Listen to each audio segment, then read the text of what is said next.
We're going to be going over Sapphire 10, Cutting Edge Motion Graphics with BCC 10, Sapphire 10, and Mocha Pro 5. John Dickinson is a designer, trainer, and presenter from motionworks.net. John is from Sydney, Australia. He's a motion graphics designer, trainer, and presenter specializing in Adobe After Effects and Maxon Cinema 4D. With Motionworks, John combines 19 years of industry experience with a proven teaching ability. We're really excited about what he's going to show you today. Your co-hosts today are Brian Fox. He's the Director of Product Marketing at Boris FX. Peter McCauley. He's our Senior Product Manager at Boris FX.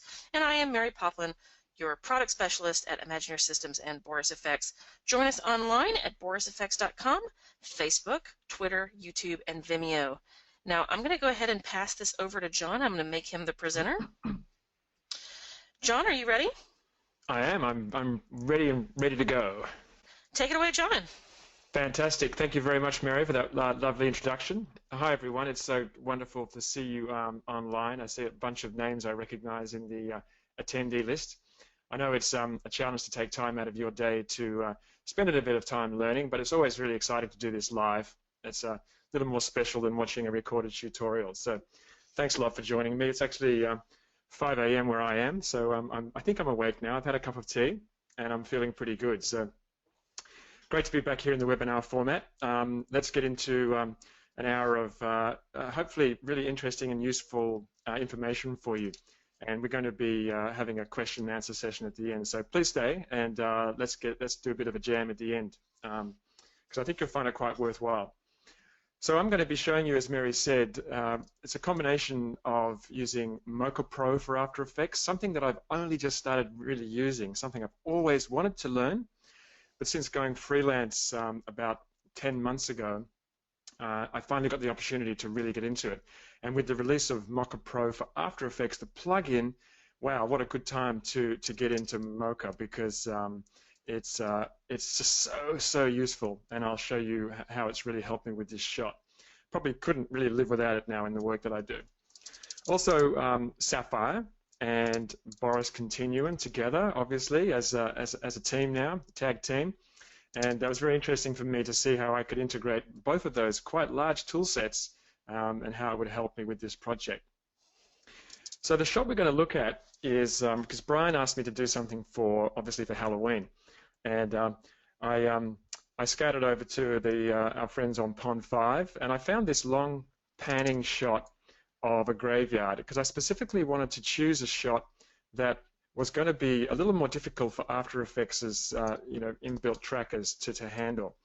And obviously a shot like this, there's very few tracking points or small high contrast tracking points for a point tracker, but something that a planar tracker like Mocha Pro can handle very easily. And you can see it's a very long pan. So Mocha Pro can handle this shot really well. And I use a range of techniques. Let's just have a look at the final here. There's a lot going on in here. I've used a range of techniques. I've used sky replacement to replace the sky and add a moon. I've tracked extra elements into this shot, like this angel. And I've added lighting effects and atmosphere effects, something I really love to do. There's lots of great tools in both Boris Continuum Complete and Sapphire for those things. Color grading and replacing the grass, and also depth of field and glow effects and grunge effects. So there's lots of things going on there. And I have to say, as I was doing this, I kept, it was kind of a rolling project, because every time I rendered it out, I found something else I wanted to add, or I found something else I could do better. So I ended up rendering it out 6 times until I was happy with the final result. So I'll probably look at it today and go, oh, I could have rendered it again and changed something else. So. But that's the nature of being a motion graphics artist, isn't it? So let's talk about the final layer stack here. This is actually the final project that I'm showing you right now. You can see there's about 14 layers, and there's only a couple of pre-comps in there. But what I've done in my project is I've broken it down, as I like to do when I present, into separate compositions. So we're going to go through these one by one, and we're going to see it as a build. Every time I've added something new to the stack here, I've broken it into a comp here. So it'll make it easier to understand and also easier for me to present. And I've rendered proxies with these as well, so it just speeds things up. All right, so when you start a shot like this, let's just have a look at the final again. Oh, the original. When you look at a shot like this and you know you want to replace the sky, you've really got to evaluate the footage because, I mean, rotoscoping is great and all, and I know everyone loves doing it, and it's just a great way to spend time. Um, but It's my absolute favorite. It's an absolute favorite, isn't it? Yeah. Well, it would be yours. You're just like gun. Um, but you really want to keep roto work as your last resort. Okay, that's the backup. You want to do everything you can to key out as much as you can without resorting to roto. And that's the way I've always learned it, and that's always kept me in good stead. So as soon as I looked at this shot, I thought, well, first of all, I could probably try and key the sky. And obviously I can't do a color key, a green screen or blue screen, but I can do a luma key.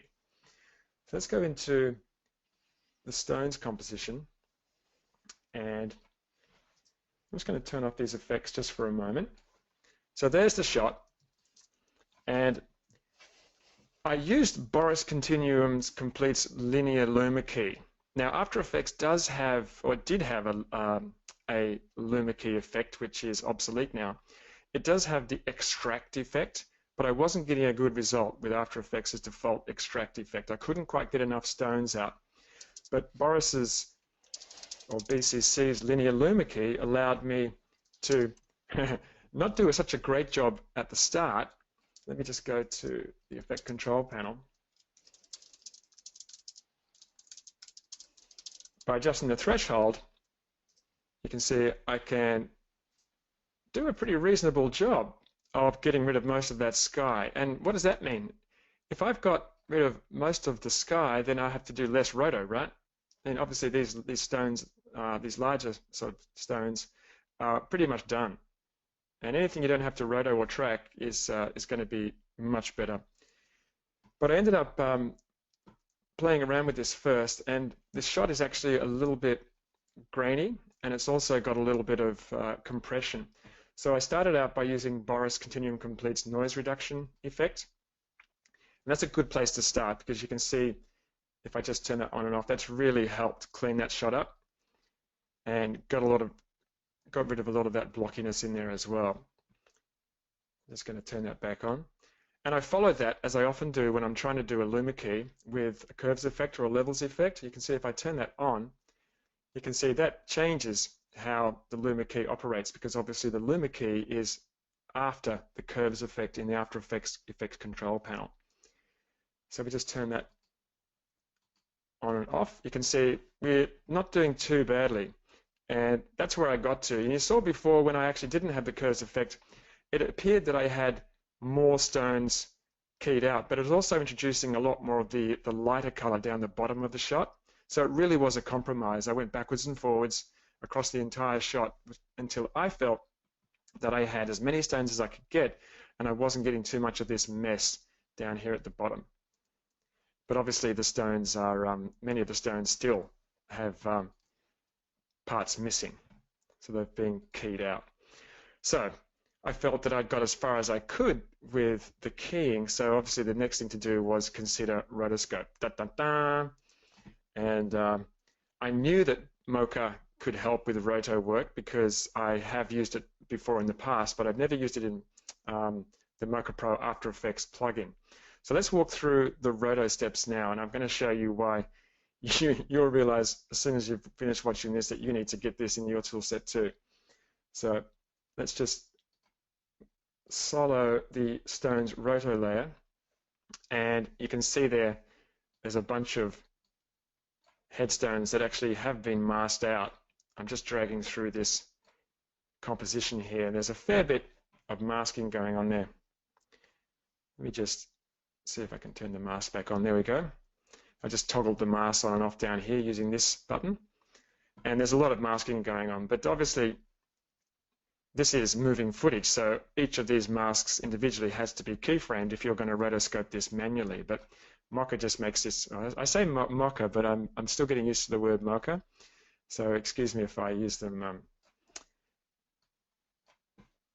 It's okay, you're just pronouncing it, you know, with an Australian accent. Yeah, but I know it's Mocha.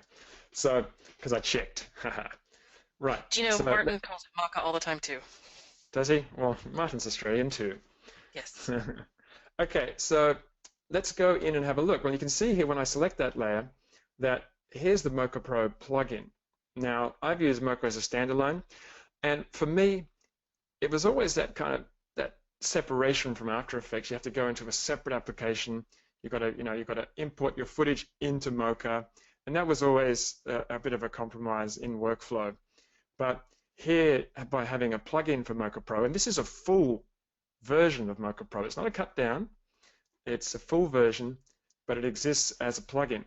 And if I go in and I click on this big Launch Mocha Pro button, this is going to launch Mocha Pro inside of After Effects for me. Just give it a moment. And there we are. So there's my shot. Didn't have to do anything other than click that button. It's taken my shot from the timeline in After Effects and loaded it in. And it was quite overwhelming for me when I first saw Mocha. Obviously, any new application can be a little overwhelming. But the thing with this sort of thing is just to take baby steps. And you can learn all of the buttons, as time goes by. So what I've got here is I've got these large splines in my scene. And these are actually the tracking splines. So the trick here is, obviously this is a panning shot and very difficult with a normal point tracker, because as soon as a point goes out of the frame, then you've got to find some sort of other point and you've got to sort of join them together. With Mocha Pro, I can do one big track by adding splines. So what I mean by that is, and I'm not going to do this step by step, I'm just going to show you what I did. I added a mask, or added a spline, and then I clicked to track that spline. So I came down and I clicked the tracking button down here, track forwards. And when that spline had reached the far left-hand side of the image, or of the footage, I basically clicked this button here, and this is very important. I clicked Add X Spline to Layer. And when I clicked that, I added a new mask around another object that's pretty much on the same plane as this stone here, and then just kept tracking, and the first spline just goes straight out the side of the composition, and it's picked up by the next spline. So you're basically making a giant tracking spline out of multiple splines. Once that stone got towards the left, I added another new stone, and so on and so forth. And you can see here, this is interesting because my first track was very solid, but it was a little bit shaky towards the end. And I got Martin from Imagineer Systems. Martin's the product manager. That's correct, isn't it? Is that correct? Martin's the product manager? Yes, of course. Mary? Martin is the product manager. Mm-hmm. And Martin's obviously a gun at this. And what Martin did was he created a different track, and he created much bigger areas of sky included in his track. So I'm learning all the time when I see this kind of thing. You can see here's Martin's spline here. Mine is actually around the stones here and here. So do you know why we do that? Well, because Mocha Pro tracks pixels, areas of pixels, right, Mary? So patterns of pixels. Patterns of pixels, right? So and what happened was that Martin's track was much more solid than mine. Mine was not really tracking a lot of this area around these stones. Can you enhance that? I sure can. So the reason that it tracks better is because it actually needs those edges. When you actually do a spline that's really tight on the edges and try to track, Mocha's not able to track as well, because what it does is it calculates how that pattern is moving in 3D space. It's a 2.5D track is what we call it. And since it's tracking that pattern of pixels, that edge will help it differentiate between foreground pixels and background pixels. So it'll actually ignore pixels that aren't moving like the main plane. Right. So there you go. So watching, and this is a really good, important thing to remember, is if it's not working, ask questions. It's such a great community. You've got people like Mary online who are really helpful. And don't sit here pulling your hair out thinking it's okay. It's supposed to be really solid, but it's not. ask a question. And I did, and I couldn't believe the difference in the track that I got, simply because I made, or Martin made the splines larger. But you can see now that I've just got Martin's spline selected, and it goes right across the shot from left to right. So that's all the tracking data. And it was as simple as that, just drawing splines. So once you've got the tracking data, then what do you do with it? Well, this is where it really accelerates the rotoscoping process. And there are a number of stones that obviously needed to be rotoscoped. Obviously, I'm not going to rotoscope the bottom of the stones because they've already been keyed out. Some of them do need to have the whole stone keyed, but some of them only needed the top. So what I did was I came back to the beginning of my timeline, and I just checked out my stones, which ones needed to have the extra masking, the roto mask, and I just grabbed the X-spline tool and clicked to draw a spline around the object. So let's just try that, because one of the stones that I saw in my final render was missing a little bit of the top of it, and it was this stone here.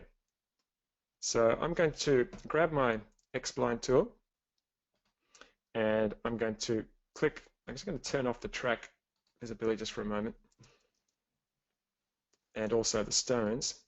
And you can see here, actually, in the layer control panel, I love to keep things organized. I've actually put all my stone splines inside a folder called stones, and I put all my tracks inside a folder called tracks, just to keep things organized. And you saw how easy it was for me to turn all of those splines off at once. So once again, grab my X-spline tool, and I just need to zoom in. Just going to hold down the Z key and the right mouse button and just zoom in. Can I make one point about tracking while you're doing that? Sure. So when you're tracking a shot like this, if this had a lot of parallax or overlap, we had a question about that. And one of the things I want to point out is if you always track from the foreground to the background and you stack your layers from the foreground objects all the way to the background objects, the foreground objects at the top and the background objects at the bottom, you'll always have holdout mats for all of your tracks as you continue to make them. And that'll make tracking a whole lot easier. That stacking order is really important, isn't it, Mary? Because if it's not at the top, then it won't be a holdout mat. Exactly. Okay, so there's my spline. So all I have to do now, obviously if I move the time indicator, it's going to move, it's going to stay there, and this is where you get into After Effects world where you have to set keyframes manually. Move the time indicator, move the spline. But here all I have to do, obviously once I've named it, very important not to have 200 layers named layer 1, 2, 3, 4. I just call this stone, I think it's stone 20. And change the color, just because I can, just to keep it organized. And all I have to do is select that layer, come down to where it says link to track, and choose link to main track, because I've named my track main track. And now you can see if I move the time indicator, that tracks along with the track. How cool is that? That already saves you a ton of time. And obviously if there's any slipping or sliding, all I have to do, I don't have to sort of turn keyframing on. I just have to move the time indicator and just adjust the spline. And you can see here when I do that, it automatically sets a keyframe. So it really is a really beautifully streamlined process for creating your roto splines. And obviously I had to do a lot of them, but I sat here on a Saturday afternoon, put some music on, and literally just drew the masks around the stones that I needed to add back in, and linked them to the track, and just added a couple of keyframes. You can see here if I select the stones, and you can see there's a few keyframes for some of them, and these are all based on my original track as well, not Martin's track. Very, very simple, like 3 keyframes for that entire 16-second shot, whereas in After Effects you'd be placing a lot more. So super, super simple to do rotoscoping with the assistance of Mocha Pro. It's true. I have one more point I want to make, if you don't mind. Absolutely. Perfect. So another person asked one thing, and this is a fundamental thing in Mocha, which is what's the difference between the spline and the track? Okay, the spline is actually where the track is looking, and it actually follows the tracking data, not the other way around. So the track jumps ahead and then pulls the spline along with it as it finds that texture in frames after. Okay, the surface tool is always going to tell you what the track is doing. The spline can be hand animated along with the track for rotoscoping purposes, and the thing about that is the spline will lie to you about what the track is doing. So if you want to see whether or not your track is accurate, you must turn the surface tool on. Does that make sense? Absolutely. And I didn't Perfect. need to, and obviously learning as well. I was presuming that because I wasn't actually comping something in the scene that I was tracking, perhaps tracking some carvings onto the gravestone, that I wouldn't need the surface tool. But obviously, it's actually a quite useful tool, Mary, for checking your track. Absolutely. Fantastic. So I'm always learning. It's wonderful. This is such a great thing to be actually using Mocha Pro now. It's such a cool little app. Okay. Anything else you wanted to add, Mary? Oh no, I just wanted to answer somebody's question right quick while we were going over that because I figured that's a sticking point in Mocha for a lot of users. Okay. So let's just I'm just going to cancel out of that now just by closing the window and not saving. Let's have a look at back in After Effects what we can do with that information. So I'm just going to disable my mask for a moment, and there's only a few settings over here in the Effect Control panel for Mocha Pro, but they're very, very useful. So first thing I can do is I can view the matte, which is great. I don't have to render anything out and bring it into After Effects. I can instantaneously view the matte, and if I click on it, you'll notice nothing happens. Okay, and I've realized that that'll happen because I've got other effects applied in the effect stack. I also want to turn off my masks. Here's a little shortcut. Notice when I actually opened up the layer in the timeline that I've got all of these layers open. And you'll find yourself scrolling up and down. I'm sure you guys do it sometimes. What you can do is come to the top. I'm just going to scroll back up here to the top. You can see how annoying that is. Just hold down the Control or Command key and close the layer. And when you open it again, it'll be closed. Okay? And all of those masks will be closed. A really nice way to close lots of layers all at once. So I want to just turn all of these masks off. I'm going to just do it the brute force way just by selecting them and choosing none. Okay. So now I want to view my matte. And there you go. So you can see it's showing me the matte. And if you've just got one single thing you've rotoscoped and you just want to have a quick matte, there you go. Everything's live. You don't have to render it out. If you've got to go back and change that, you can go back and change it, and it updates and it's live. It's one of the key features of this plugin version of Mocha Pro. Notice it's also giving me all of the tracking splines as well, which obviously is not so good. That's a crazy looking gravestone. What I can do is I can click on visible layers, and I can choose which layers I want to see and which ones I don't, which is great. Just going to close it up now. And obviously I can invert the mask and feather the masks. But in this case, I didn't use the matte. I've got a lot of mattes in there because I wanted to get hold of the masks because I knew I wanted to use this across multiple compositions because I knew I'd be pre-composing. And if I didn't use masks, then I'd be duplicating this Mocha Pro instance, and then I'd have a bunch of Mocha Pro across my project, and then I wouldn't know which one was the one I used originally. So this actually is one of the really great things about Mocha Pro is that all of your roto and masking can be done in one instance of the plugin. So even if the data is copied to other layers and the plugin's turned off, you can just keep it in the comp, and that ensures that the Mocha project's going to be saved inside of After Effects along with it. You haven't got to sort of find the Mocha project somewhere else if you haven't saved it in the same directory. Fantastic. Okay, so let's just turn all of those masks back on. I'm just going to undo this.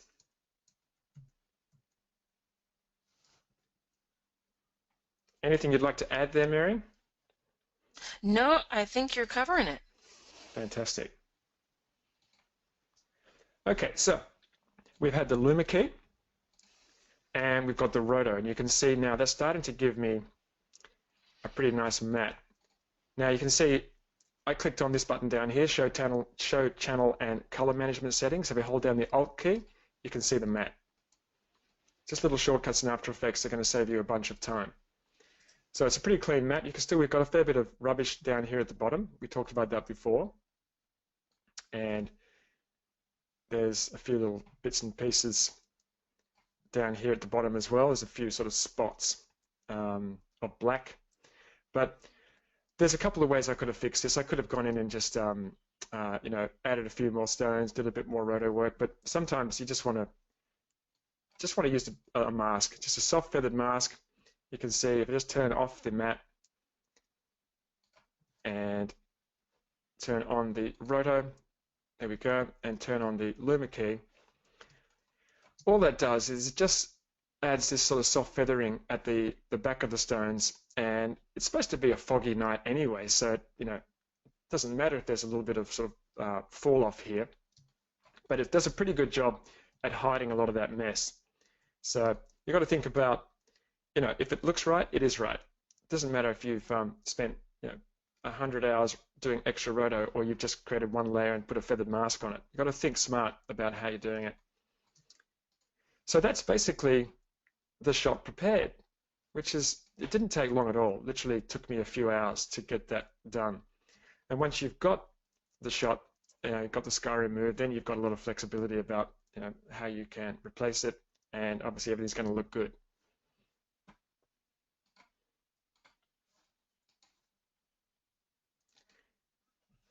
Let's just close that one up and come back to the project. All right, so let's talk about the background. Obviously, wanted to put a moon and stars in the background, and of course, I could have used stock footage or stock imagery. But being a Sapphire user, and more specifically a Sapphire 10 user, I knew that Sapphire had a wonderful effect called S Lunar, which is a brilliant moon effect. And that works beautifully in conjunction with Sapphire's night sky effect. So let's take a look at the background. So this is the pre-render, this is the proxy. You can see there's a beautiful glowing moon in the background, and it's got some smoky haze around the moon. And we've got this lovely starry sky in the background, and you can see it's moving from left to right.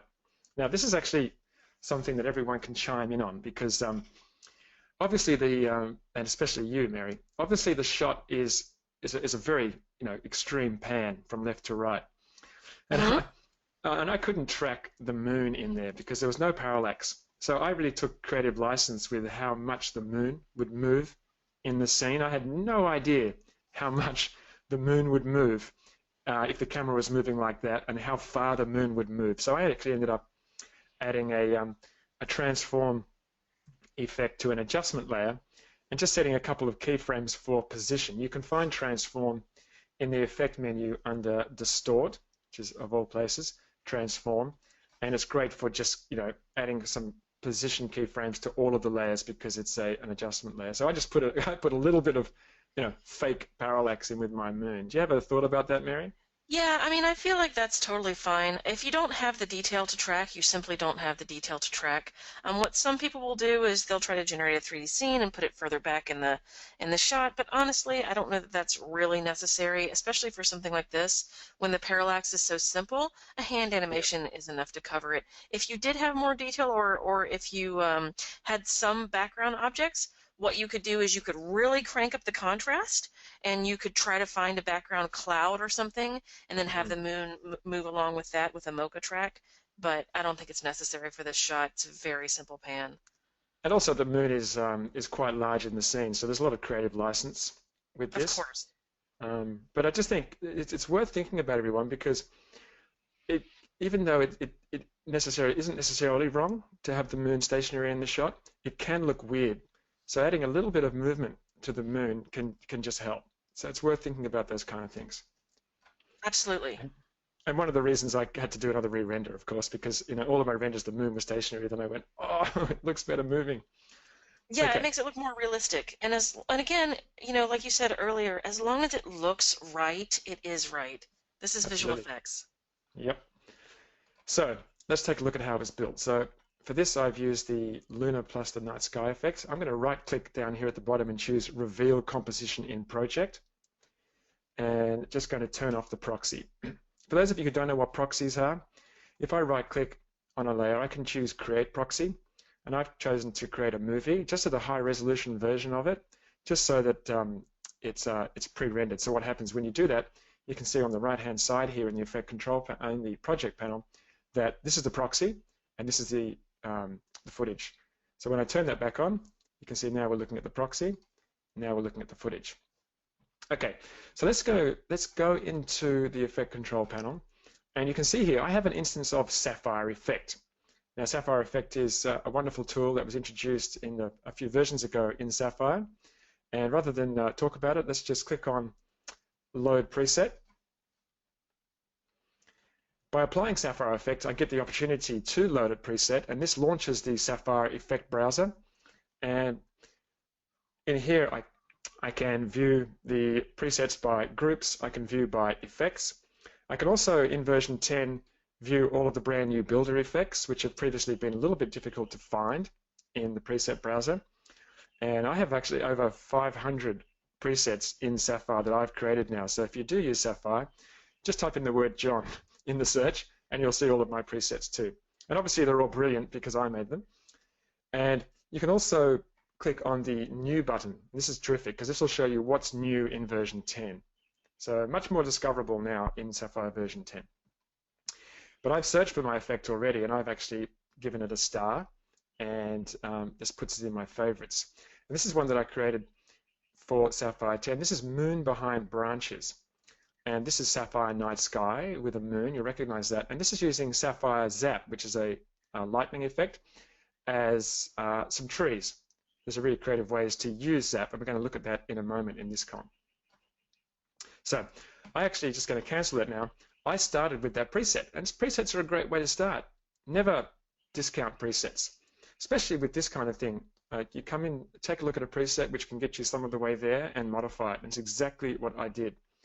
So if I come in now and click Edit Effect,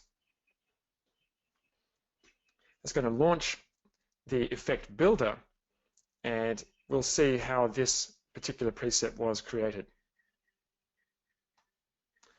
So here we are in the Effect Builder, and I tell you what, when I first saw nodes, nodes inherently kind of scary, but they really do save a lot of time, and these ones are super easy to use. So what have we got here? Let me just use my right mouse button just to move around. The actual preset itself I built it in two parts. I'm just going to put it back together again so that we can see. So I'm going to take this side over here, which is the sky and the moons and the moon and the clouds, and this side over here, which is the branches. I'm just going to take my gradient and patch it across to the layer and put that back into the result. And there we go. So if I just come down here, you can see I've got Preview Selected Node checked. So let's take a look at this. So I started off with Night Sky. There's a Night Sky effect, and you can see here's all the parameters over here on the right. And for this, I think I just used the default settings.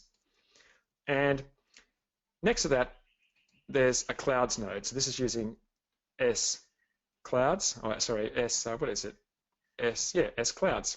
I get confused with the fractal noise sometimes. Using S Clouds. And what I've done for the Night Sky, I've used the crop effect. And the crop effect can be found down here under Tools. And I've cropped the sky to just the stars to just the top of the frame. And I've used the crop effect for clouds, and I've cropped that out on the bottom as well. So what that gives us, if I combine that into the Sapphire layer effect just by dragging into the foreground and background and using the screen blend mode, that gives us this nice night sky. Because I didn't want too many stars right down behind the gravestones. Now, underneath that, I've used the Sapphire Luma effect, and Luma's a really nice high-resolution image of the moon, and it's completely adjustable. Lunar phase, all kinds of different things you can do with S Luna to zero in on just the sort of moon look that you like. And beneath that, I've used the Sapphire gradient effect, and you can see I've used a start color and an end color, which give me sort of like a dirty yellow. And I really like that sort of yellow moon. I thought that looked really nice. And that's just dropped underneath the lunar effect. So to add an effect in here, all I have to do is come over to the effect stack here and type in the name and just literally drag it in. And that's what I did. Okay, so that was how I got the moon and the stars, but I wanted to put some foreground elements in here, and obviously there's not a branches plugin, like foreground blurred branches plugin, so I actually use the zap effect. You can see here, if I click on branches, and I've renamed this node branches to make it more sense. You can see here, nothing's animated, but I've just used Sapphire Zap to create these upward shooting lightning bolts that look kind of like spooky branches. Now, inherently, you can't make this particular effect black by itself, and this is where the effect builder can come in really handy.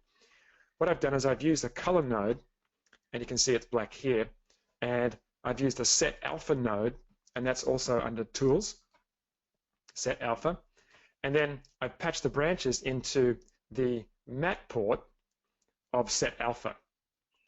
So what that gives me is black lightning. And if I come up to the view menu and choose show checkerboard, there we go, nice black lightning. And I didn't know how I was going to do that. John, this is Brian here. I just want to jump in. A fantastic use of Builder here. I mean, this is really like excites me to really see like the power of Builder, where you're able to take, first of all, something like Zap, and obviously it's a lighting effect, so Zap can never be black, but you're able to achieve a black effect within Builder. Just great use of Builder with that effect. Thanks, Brian. And this is one of the fundamental keys of the effect builder. It allows you to take an effect and create a new effect. So I can borrow parameters from other effects and link them together. And I'm not going back into After Effects and creating a black solid and then creating a Luma matte or an alpha matte, which is 2 layers. Everything's actually just a preset, a single effect inside of the builder, which I can also save as a preset, by the way. And that's going to be available to different platforms that use Sapphire as well. So very handy. Beneath that, I've just used the Sapphire rack defocus effect just to give us a little bit of foreground blur. And then I've just taken the Sapphire layer effect and just patched them both in. So, and I didn't necessarily know I was going to start with this particular look, but it's so easy to experiment with this that this is where I arrived. And you know, in the end, it looks really quite complicated, but you can see it's actually really simple.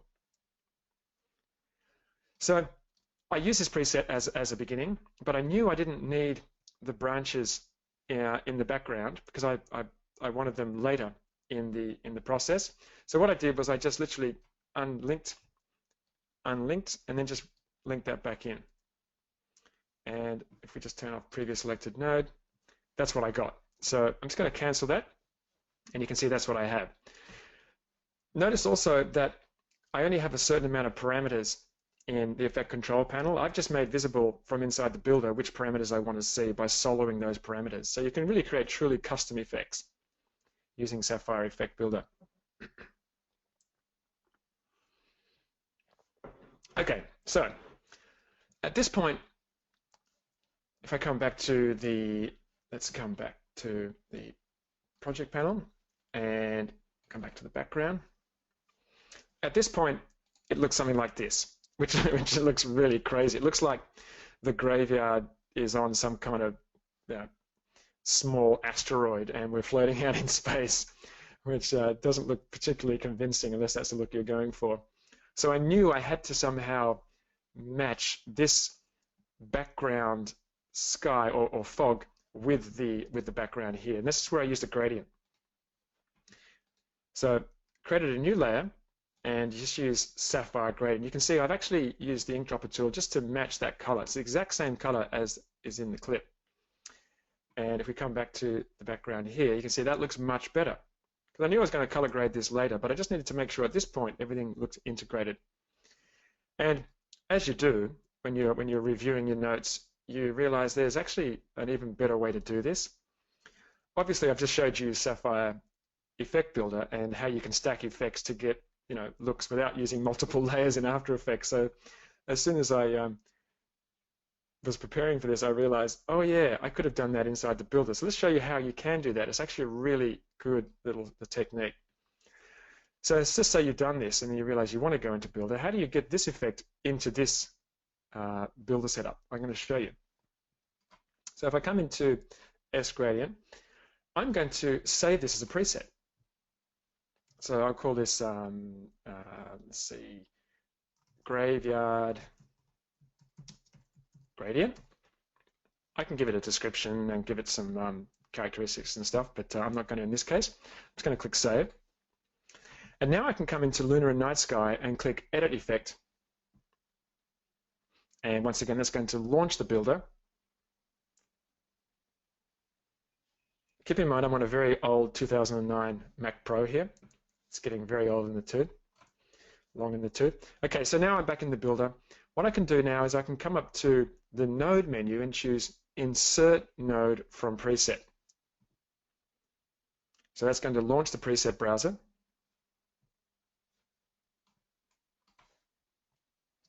Gives me a chance just to have a drink of water. Here we go.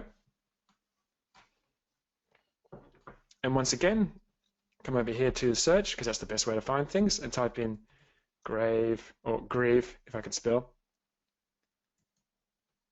Grave. Graveyard, Gradient, okay? I have an excuse because you're not supposed to be able to spell this early in the morning. No, so it's completely too early. Yeah, that's how we spell it in Australia. So let's click Load. Okay, so now you can see that's because I had this one selected, this gradient, it's actually added it into the effect stack, and there it is. So you can build looks with single effects inside of After Effects or inside of Premiere Pro or your other hosts, and that support the builder, and then you can save that as a preset. Then you can load that in to the builder. So now I can save that as a single look. I could come up here and to the File menu and choose Save as Effect. So anytime I need a spooky, foggy, misty night sky, I know I've got that look. But now that's really the power of presets. Like that right there is the power of presets. You have that over and over and over for every project. That's right, and it's always going to be with your, it's installed with Sapphire. So, as long as you copy it across, if you move machines, or you can share it with somebody else, as long as they install it, they've got access to exactly what you've got, what you've created. Exactly, and it's really great. It's really good for sister shots too. Yeah, absolutely.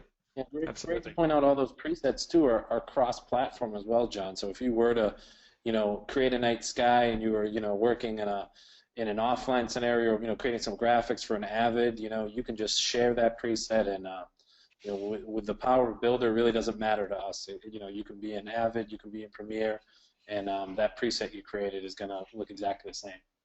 Absolutely, yeah, so useful. Okay, so what have we got now? So we've got the background and the stones done. Every time I say the stones, I think of the Rolling Stones, of course. Let's go into this one here, Angel. So you can see there's the look now. It's looking much better. And when I was at this stage, I was thinking, well, the stones are all nice, good and everything. There's some interesting shapes. But wouldn't it be great if I could just add something even more interesting in there? And I grabbed this royalty-free image from a website called Pixabay, Pixabay, and I just did a search for free imagery. And it's a great shot of an angel statue, and I actually just cut that out in Photoshop. They call that deep etching, for those of you who don't know. So if you ever hear the word deep etching, it basically just means cutting something out. And because I had my tracking data, I was able to drop that into the scene. So let's just turn off the proxy. So there's my angel, And I want to show you now a couple of different ways that you can access the tracking data inside of After Effects once you've created it. So now, when Martin helped me with this, he actually used the first method, which is to export the tracking data from directly within the Mocha Pro plugin. So you can see if I press the U key on the keyboard, I have position, scale, and rotation data. So let's come back to the background, because I've only got one instance of the Roto. And if I come up to click on Launch Mocha Pro, so what Martin did was he exported that tracking data. So I'm selecting the main track layer, and here's another thing that I actually learned. When Martin did the track, so I had a problem at the end of my track where at the very, very end here, there's a little bit of camera shake up and down, and all of my rotor splines and the angel statue were all jumping up and down. And Martin had redone the track, and that was great, it helped. But what he did was he created another layer at the end here. He called this check layer. So he created this big spline at the very end of the track, and he linked that to the main track. And that's the information that he chose to export. So he says export tracking data down here. And by choosing a spline, even though it's linked to the main track, by choosing it at the end of the track, it got a much smoother result. Can you add anything to that, Mary? I mean, you can always smooth things out with expressions and things like that, but honestly, it's easier to smooth things out by just doing a better track if you have any problems.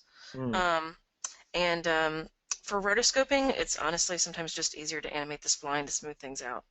Yeah, and I think Martin mostly made this spline, he made it with a grid effect, just to check what was happening at this end of the track. Because obviously what's happening at the left-hand side isn't necessarily what's going on, camera shake-wise and stuff at the right-hand side. Sure. You can also just unlink the shape from the track and have everything that reads underneath it give you tracking data as an average for the entirety of all the pixels moving inside of that shape, and that can be really handy for panning shots as well. Okay, so there's a lot of depth in here and a lot of ways to really fine-tune, is what I'm hearing. Exactly. Okay, so what Martin did, I wanted to leave this in because I was learning as well, and I wanted to teach you what I had learned. So Martin created this extra layer called check layer, and he chose to export the tracking data from that. And for that, he just chose this option here, After Effects Transform Data, Position, Scale, and Rotation. So he copied that to the clipboard, and I'm just going to close this up. Don't save. He created a new null object, and then he pasted that in. So we come back to Angel, and he pasted that onto this null object, and this is what gave him the keyframes. So once the keyframes are in there, then it's a really simple case of adding objects to the scene, like I did for this angel, and then just using the pick whip under the parent column, and then just linking it, just like that. So that's one way that you can create a link between layers and create your tracking data. But there's also another way, and this is more specific to the Mocha Pro plugin. And I wanted to show you this as well, because this has certain flexibility. So I've got another angel in here.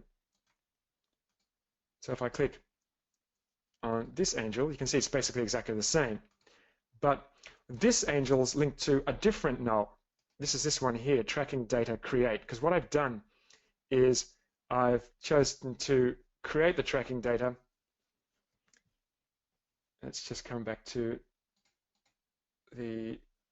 I think I've actually got it installed. I've got a version of the Roto Mocha Pro here. Because remember, I've duplicated these compositions to show you as a build the project, but I actually only had one inside the project for the final project that I was working on. So here, so what I can do is come over to the Mocha Pro effect, come down to tracking data, and I can click on create tracking data. So you can create tracking data directly from within the plugin. And when I did that, if I just press the U key, and once again just twirl up all of those guys, with the Command key held down, come down to Effects, Mocha Pro, and you can see here under Tracking Data, I've turned off the top left, top right, bottom left, and bottom right information because I'm not doing any corner pinning, but you can see I've kept the center, rotation, scale X, and scale Y data. And I've used expressions to link that to the null. So let me just make this a little larger for you. And look at the null. Now if I press E on the keyboard, I can solo the expressions. And there you go. So what I've done is for the rotation, I've dragged the pick whip down to rotation. For the scale, I've dragged the pick whip down to scale X because scale X and scale Y are the same. And for the position, I've dragged the pick whip down to the center parameter. And that has given me exactly the same result as if I'd exported the data directly from within Mocha Pro and copied and pasted it. So why would you do one above the other? Well, I've learned that obviously if you do it this way, then and you want to go in and change the track, then you can go and change the track and then just click Create Tracking Data again. It's going to update. So it's live basically, which is great. It means you don't have to go and copy and paste the details or the parameters. Do you have anything to add to that, Mary? No, I think that's fairly accurate. You know, the flexibility of it is that you always have access to your file right away. The other thing that I would add to that, though, if I had to, was that the plugin is specific to linking up with your files properly. When you copy and paste, one of the things that you can do often as a user is you can be offset. So you'll be like 10 frames in and you hit paste. Obviously, then your paste is going to be 10 frames off. So Yes. this is a little bit more foolproof, especially if it's, 5 a.m. in Australia or 2 a.m. and you're working, or it's 11 and you're still working, that kind of thing. Nobody works at 2 a.m. Not me. I'm too old. Uh-huh. Only 4 a.m. But absolutely, I mean, you can see I've got my time indicator here at 9 seconds now. Probably 99% of the time, you're not going to have your time indicator at the beginning of your comp. There's going to be somewhere else because you're dragging through and you're working along, and you're going to paste it, and you're going to go, well, why doesn't it match? Because all your keyframes have been pasted at that point. Exactly. Fantastic. Okay, so once the data was there, I could, obviously, I could parent the angel to the null, and this is why I didn't actually put the information directly on the angel, because once it's parented to a null, I could experiment with where the angel was in the scene. So I could, drag it over here, I could drag it over there, and I didn't have to mess up my keyframes. So now I can have two angels. Must have been a really important person who was buried here. Maybe Siamese twins. Okay, so that's probably not very politically correct now, actually. Sorry about that. Right, so we've done the angel. We've seen the tracking data. Let's go on to the next composition. Next is the title. So there's obviously many different ways to create titles in After Effects, 3D titles.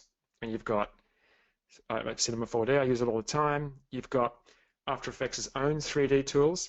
You've got some great tools in BCC, Boris Continuum Complete. Got Element 3D, very popular. A lot of different ways to do it.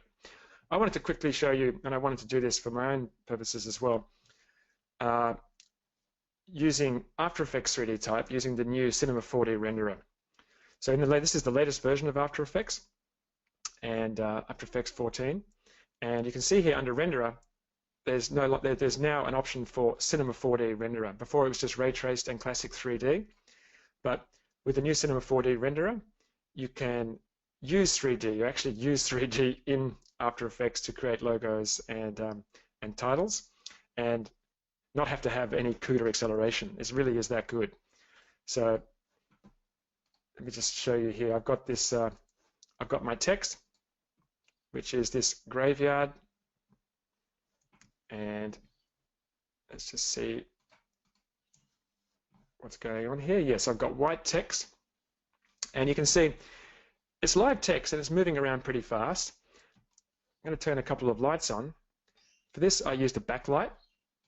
So I positioned a backlight approximately where the moon is in the scene. And you can see, by the way, the text is also linked to the same tracking data.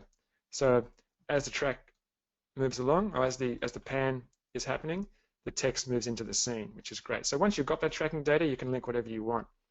And notice how, because the light is stationary, when I move the time indicator, obviously the light is the angle of the light's changing on the text, which is a nice thing. If I track the light as well, of course, the light wouldn't move relative to the text.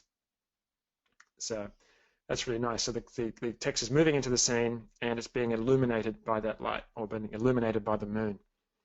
And you can see how responsive this is. If I click on this little spanner here, here's the new Cinema 4D render options, and I haven't got this on draft. I've got this on typical. And if I move that up a little bit, you can see if I move it across, it moves from geometry to best. Those of you who use Cinema 4D will appreciate these settings. It's the same in Cinema 4D with the standard renderer. You have geometry and best settings. Let me just bring this right up to here. And you can see it's already ready to go. Those of you who've used the Ray Trace 3D render, and obviously I've got no reflections in here, but if you've used a Ray Trace 3D render in After Effects in the past and you haven't got CUDA acceleration, you're going to be here for a couple of minutes before that frame redraws. So finally, we have access to actually usable 3D inside of the latest version of After Effects, which is fantastic. I'm just going to bring that back just for the sake of the exercise back to geometry. And I added a couple more lights. You can see here, I've called this one spec light because it's mostly working on the specular. For the actual text, I just press AA, I can see the options under the text, and I've actually increased the specular intensity and shininess right up to 100. I didn't want this to be too diffuse and too bright, but I wanted the specular to really pop out. So I increased those values, and this created this spec light. Once again, pressing AA, you can see the intensity is 30, and it's a very pale yellow. So I'm colorizing my text with lights. And just duplicated that again, and once again press AA. You can see that's 15 intensity, so a little less and slightly more rich yellow. So that's giving me the illumination at the front of the text and the back, and also colorizing my text. So it's a really nice way to work. And notice the text without the light is white. Boom. It threw me for a moment because I thought it was a matte, so I confused myself. Okay, so let's just turn back on the other layers. And thank you, Apple. I don't want to install anything. Remind me tomorrow. I always say remind me tomorrow. Because it really wants you to. It really does want me to, yeah. Okay, we'll get rid of that. So even though I've said tomorrow, it says tomorrow. Good. Okay. So there we are. There's the text inside the scene with the background. And it still doesn't look very well comped, but we'll get to that point. Obviously, first of all, I need to position the text within the scene, and that's not necessarily by moving the text back in Z space. All I've done is I've created a mask for the foreground stone inside of Mocha Pro, and if I just solid that layer, you can see I've comped that over the top. So I've dropped that foreground stone over the graveyard layer, and obviously when the text goes past, I actually don't even see that. I think I did that originally because I had the text. I had the text passing behind the foreground stone, but there you go. I've just reviewed this now, and I've realized that I've actually repositioned the text towards the end of the comp, so I didn't even need that. So that guy can be turned off.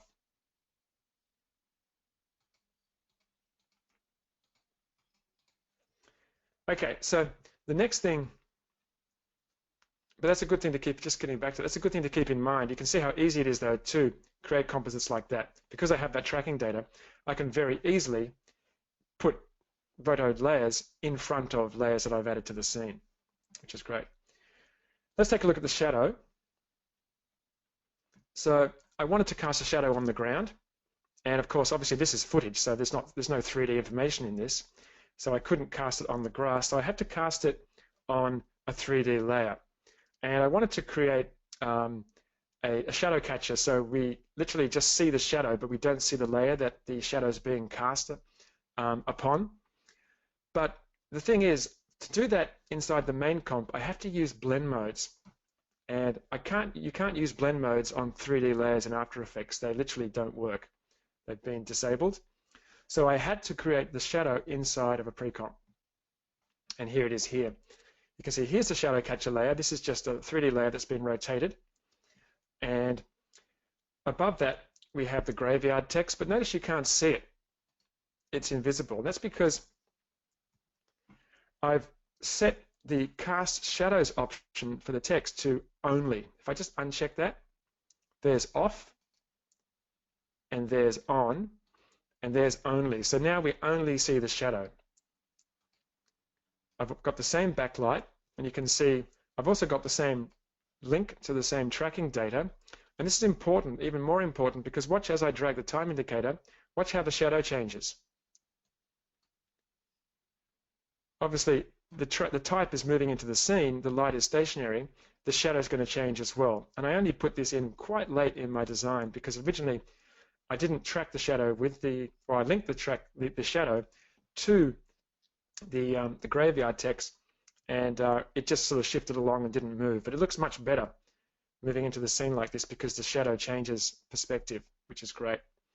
Now for the shadow catcher layer, I just press UU. You can see here under material options, I've got appears in reflections off, but I've also, more importantly, got accepts lights off. Watch if I turn this on. If I turn that on, you can see that that's now accepting the light from that light, and you can see it's not pure white.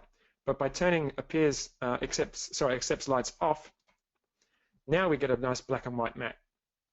And because this is in a pre-comp, this is something in the main comp that I can use with blend modes. And you can see I've set the multiply blend modes. Let's just go towards the end, turn this on, and turn the multiply blend mode off.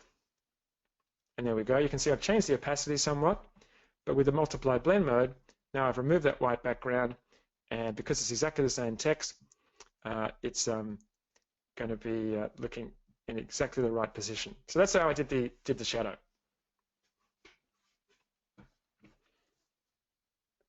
Okay, let's move on to the next composition. So once I got to this point, then I thought, well, it'd be nice to have something more spooky in the background. And this is where I hit on the idea of using Zap. And we've already looked inside of Sapphire Effect Builder. Let's come back to the Effect Control panel and click Edit Effect.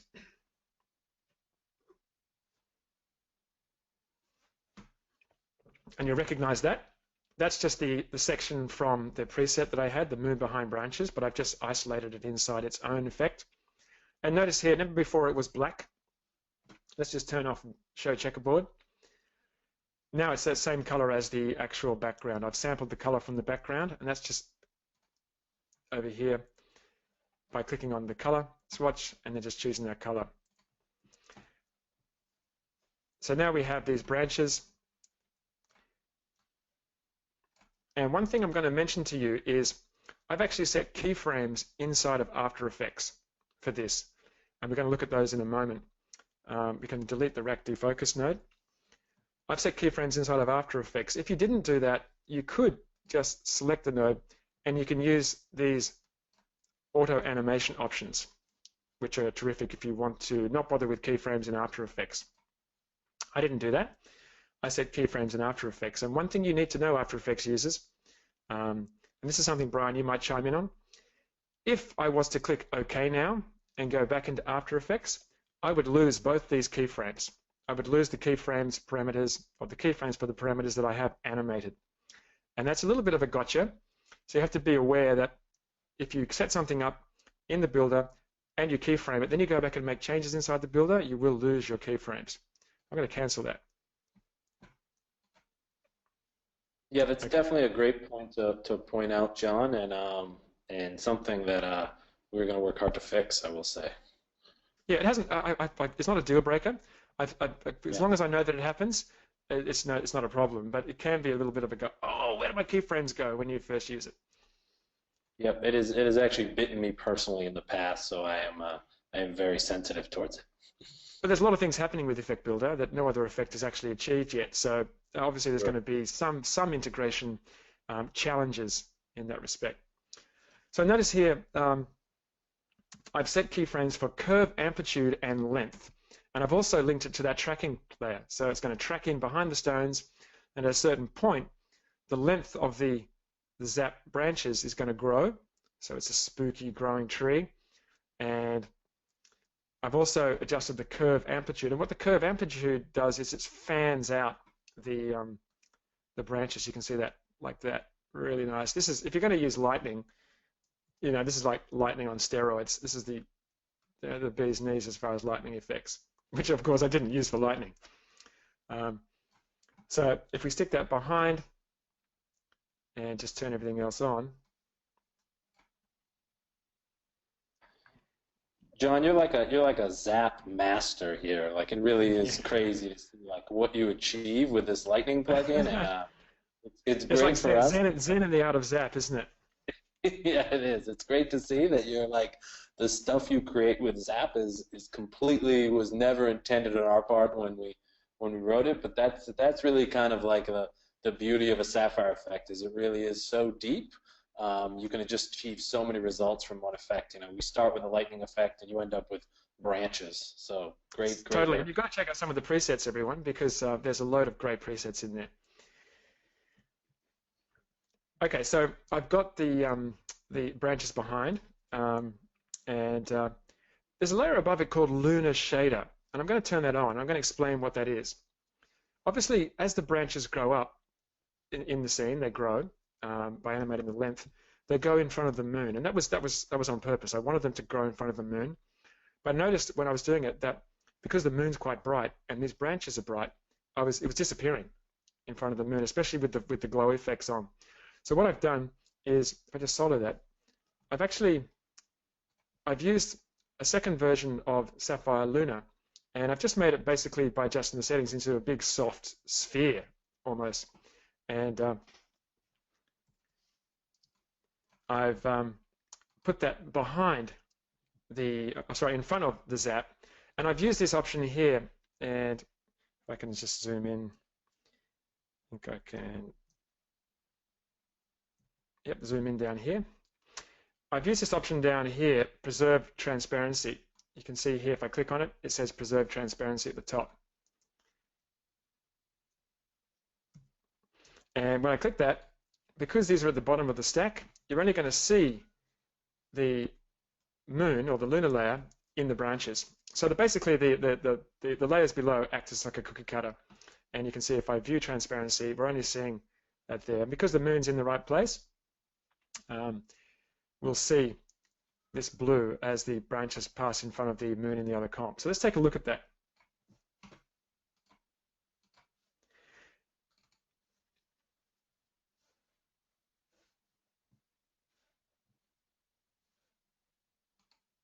I like that you're showing little finishing tricks, you know, to show how to make this a little bit more realistic. Oh, this is so important. So there you can see there, as the branches grow up in front of the moon, it looks a little darker. It's got a little moodier, and obviously if these are the same color as these ones here, they basically disappear. So that really helps. Okay, so next I wanted to add some environmental effects, and this is where I've added things like smoke and glow and, you know, lighting effects and all that kind of cool stuff. Once you get to this stage, the rest is just, you know, it's just cream because it's really easy. If I just click on this layer here and turn it on, this is Sapphire Stage Light. I'm just going to solo it, and Stage Light basically is a stage light. Let me just reset it. You can see it basically gives me a volumetric light, but the effect itself also has, and I love this, it's got built-in smoke. So what I've done is, if I just press U on the keyboard again, UU, I've used the built-in camera and I've just changed the zoom of the light. If I just unzoom that, you can see I've zoomed right in, and really I've just basically made some stock footage of drifting smoke, which is extremely handy. One thing I have done though is I've adjusted the gamma, because by default it can be very bright, and I've knocked that right back. So we get this very subtle smoke, because obviously a little can go a long way. And if we come back into the project panel and just turn on the proxy, it just adds a little bit of drifting smoke. And you can see, by the way, with the lunar effect, there is also smoke. I didn't mention that Lunar has built-in atmosphere. So you can see that there's a little bit of extra smoke passing in front of the moon as well. So with that combination of smoke on Lunar and the smoke from the stage light effect, we're starting to add some nice atmospheric effects in there. Very subtle, but you can look at the final render and see how that looks. We've got a link to the final render for you. So next was the grade. Obviously, the shot is very bright. Color grading is going to be a very important step. And the first thing I did was use Sapphire, use Boris Continuum Complete's three-way color grader. And if I just turn that on, you can see this goes a long way to giving me a much better look. And it really was just a very simple case here of leaving the gamma pretty much, oh sorry, actually adjusting the gamma. I left the gain as it was, and I dragged the gamma value all the way over to the sort of bluey green, and I dragged the lift, which is the highlights, more over towards a yellow, and that's the look that I got. I also adjusted the saturation. I knocked the saturation right back to 28, and you can see if I turn it on and off, looking really good. Yeah, that's a pretty night and day difference. It is, isn't it? So next I used, because I saw the grass was quite blue, and I really wanted to give the grass a little bit of color, just to add some variation. And obviously, if I just go and add a mask over the top, I'm going to colorize the bottom of all these stones, and that's exactly what I did to start with. And I thought, well, hang on, I've got all this tracking data. Why don't I just use that? So for this, I created some masks inside of Mocha Pro, and you can see I've just linked those to my track, and I've just masked out the bottoms of the stones. So if we have a look at the layer here, you can see that's the grass. Really super simple to get the grass cut out. Once I had the sky all sorted out with the track, getting the grass was child's play. But to that I've added the curves effect. And if we just turn on the rest of the layers, you can see without curves, without the curves effect, I had that, which is not really doing anything. So I've used curves, and you can see how it's brown. I was also using the fast film process effect. This is Boris Continuum Complete's fast film process effect. I'll just turn off the grass and turn on fast film process. And you can see these are all adjustment layers. I tend to use a lot of adjustment layers at this stage.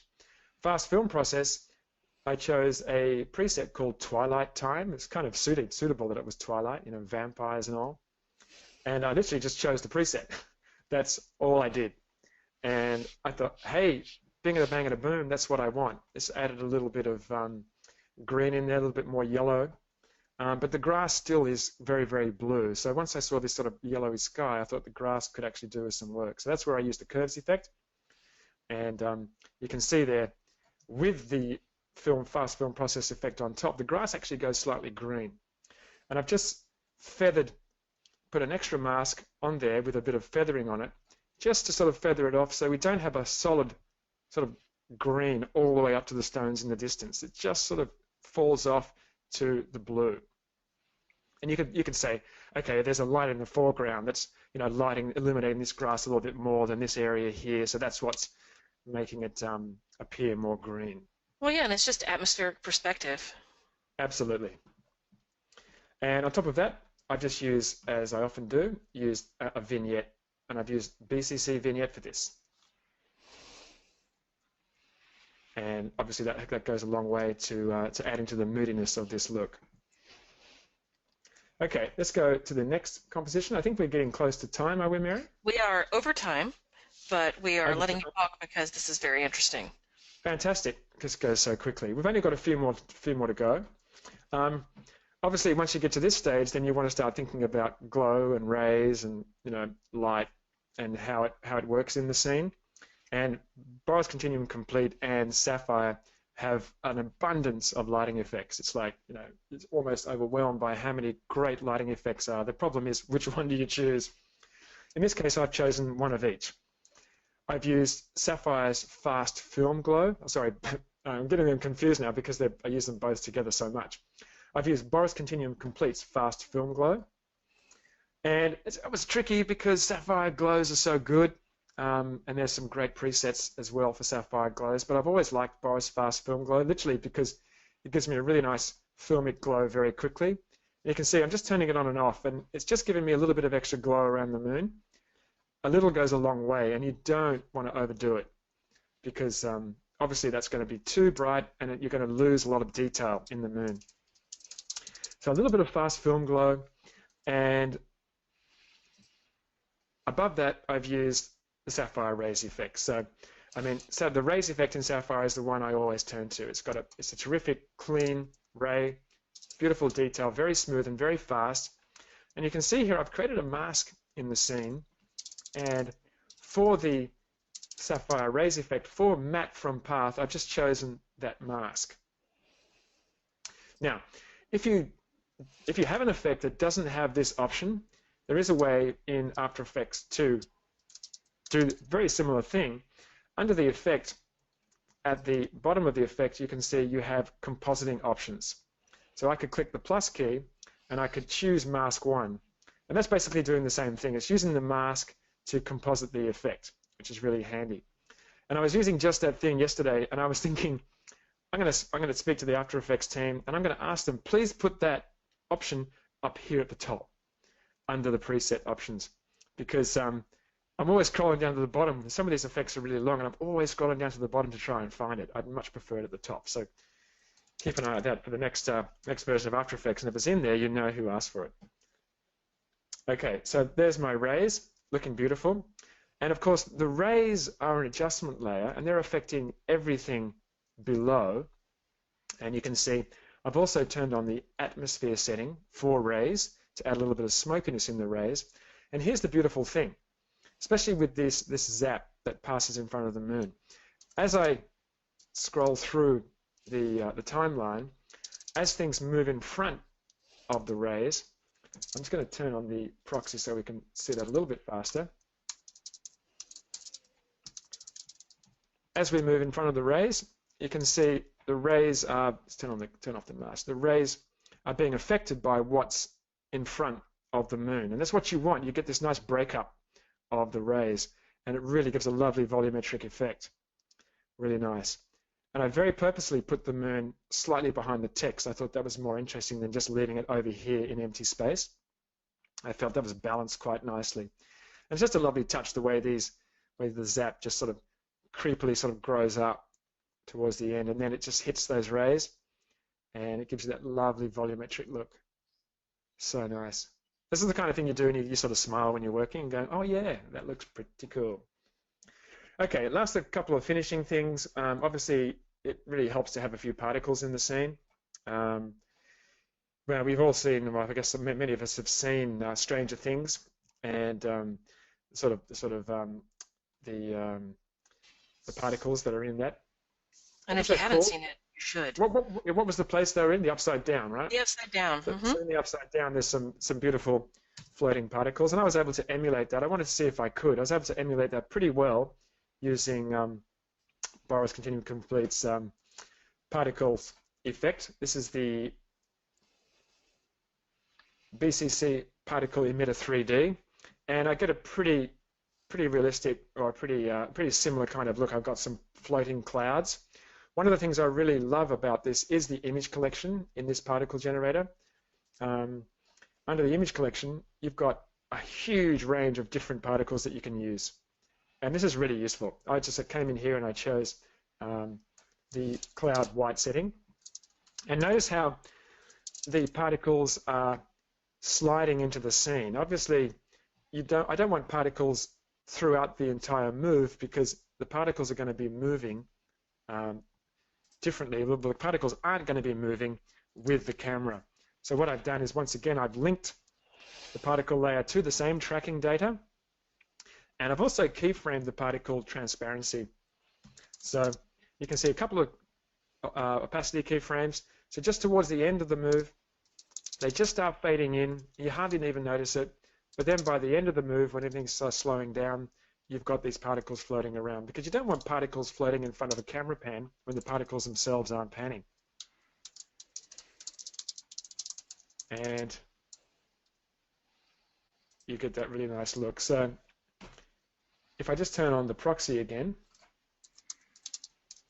only very subtle, but it's always great to have some foreground floating elements like particles just to give you that depth and that moodiness. And you can see at this stage, you can see my shadow is moving the way I expected. Everything's looking really good, except that the shadow itself is, in this particular render, is not moving with, well, it's sliding a little bit at the end. You can see how it's the shadow. You might just notice that the shadow is actually sliding. That's because I forgot to link with this render. I forgot to link the shadow to the tracking data, and you can see how that really kills the look. But once I link that shadow to the tracking data, then it moved with the scene, and I've got in the final render that you'll see it actually does that. Okay, so, and also you'll notice the shadow is very sharp. It's way too sharp. So I fix that in the next composition, or in the next steps that I took.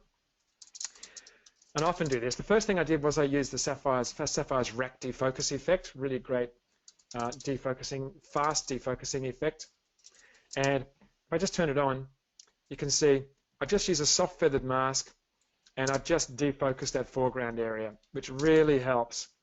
There's nothing really that's going to sort of wreck that illusion. There's nothing of detail in this foreground area, but you can see just by putting a little bit of depth of field just in the foreground, it instantly adds depth to this look.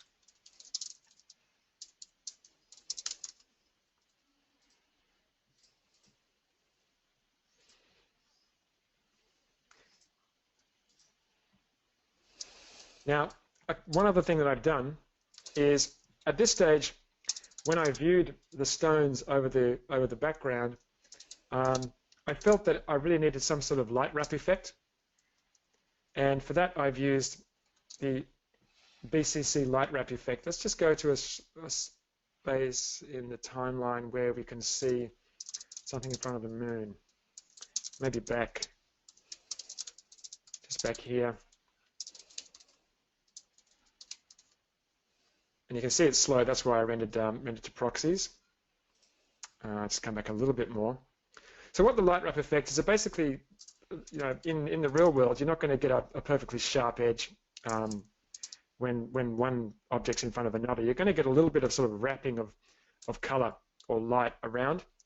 And you can see here, if I just turn it on, you can see, just turn it on and off. It's just wrapping a little bit of the light from the background layer, which I've chosen. You can see here, background. I've chosen that because it's pre-composed. So everything in the background is pre-composed, and I've used that as my background. And it's just wrapping the light from the background around those pixels, and it just gives a really, really nice look. It's much more realistic. You'll notice also that the edges of this are quite soft, and this is something I only did yesterday. And I looked in both Sapphire and BCC for an effect that I could do this, but in the end I ended up turning to an effect that I use a lot. I really love the key correct tools from Red Giant. I've used them for many years, and this particular effect is called edge blur. Let's just turn it off. So if I turn that effect off, you can see there's, I mean, it's very obvious here. You can see a very aliased edge because remember, I've done that luma key, but the masking is okay because I've added a bit of soft feather to the mask. But have a look here. If I turn edge blur on, it kind of now matches that luma key edge with the masked edge, and it helps that sit much better in the scene. So the compositing tools in key correct are very, very useful. I love them a lot. I'm not afraid to use many different kinds of tools. I'm not just stuck to one tool. I use whatever works. John, that's a great point. Like I think, like I'm always saying it almost too, ad nauseum. But it's nowadays you really need almost every tool at your disposal because obviously the bar is so high for motion graphics. I think to kind of tie yourself to one little area is kind of foolish. You pretty much want everything at all times. Absolutely. But the main thing is just do a job that that justifies it and build it into the job. Sure. Client pays for your plugins. Okay. So, yeah. Okay. So last effect, and this is the Sapphire grunge. There you go. The Sapphire grunge effect. This is the BCC grunge effect, and I'm going to explain to you the difference between the two actually. I've used BCC grunge for this, and the reason I use BCC grunge, and you can see if I just toggle it on and off, it's just adding a nice sort of, Walking Dead-esque kind of grungy, dirty lens effect around the edges of my composition. The reason I've used, in this particular case, BCC grunge is because BCC grunge is different from Sapphire in that BCC grunge uses actual images of grunge. So there's a bunch of presets you can use, but these are actual photographic textures, so real photographs. And in this case, I wanted that. But if I did say want to use Sapphire grunge, let's just apply it and we'll have a look. I'll type in grunge, S-grunge, and what S-grunge will do, S-grunge uses brushes, and you can see by default it has I've got to turn the mask off. Just turn that to none. By default, it covers my entire image.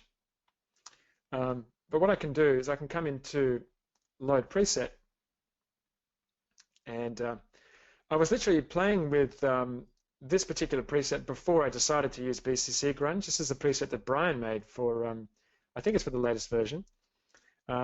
This is Cold as Ice. This is one that Brian created. You can see there's his name there. And yeah, man, I kind of like... child of the 80s, so I'm going to call something Cold as Ice. Yeah, Foreigner, great song. So yeah, see that? Look, it wasn't quite what I was going for, but I kind of liked that this kind of gave me this foreground element. And I could blur this as well as if I wanted to. But in the end, I felt that it was a little too much for what I needed. But it's great to have the choice, if you have both sets of tools, between these two different grunge effects, because they are quite different and they can be used for quite different things. So in the end, this is the final look that I came up with. Is there a link in the that the viewers can click on there? There is, in fact. So you can see there's a fair bit going on there, and it did take me a little while to get this looking the way that I wanted. But I'm pretty happy with the results in the end, and using a combination of great plugins and built-in After Effects tools such as the text, come up with a really nice result. Thank you so much, John. That was a wonderful presentation. Okay. I think you answered a ton of questions. That's great. Well, thanks everyone for spending a little bit of time with me. I'm looking forward to you joining me in a webinar again in the future. Absolutely. We got a lot of wonderful feedback, tons of great questions. If you guys have any more questions, please go to our website, www.borisfx.com. And also you can go to genarts.com or imagineersystems.com, and we will have tons of tutorials for you to pursue. We're going to put this webinar up within 48 hours. And John, do you have any self-plugging you want to do? You want to go ahead and plug motionworks.net? Yeah, sure. Obviously, I've been doing this for a long time, and I've been online for a long time. You can catch me on Twitter at Motionworks, and you can also catch me at motionworks.net. So don't be a stranger. Reach out to me. I'm not scary. I will definitely respond to you. Thanks, everyone.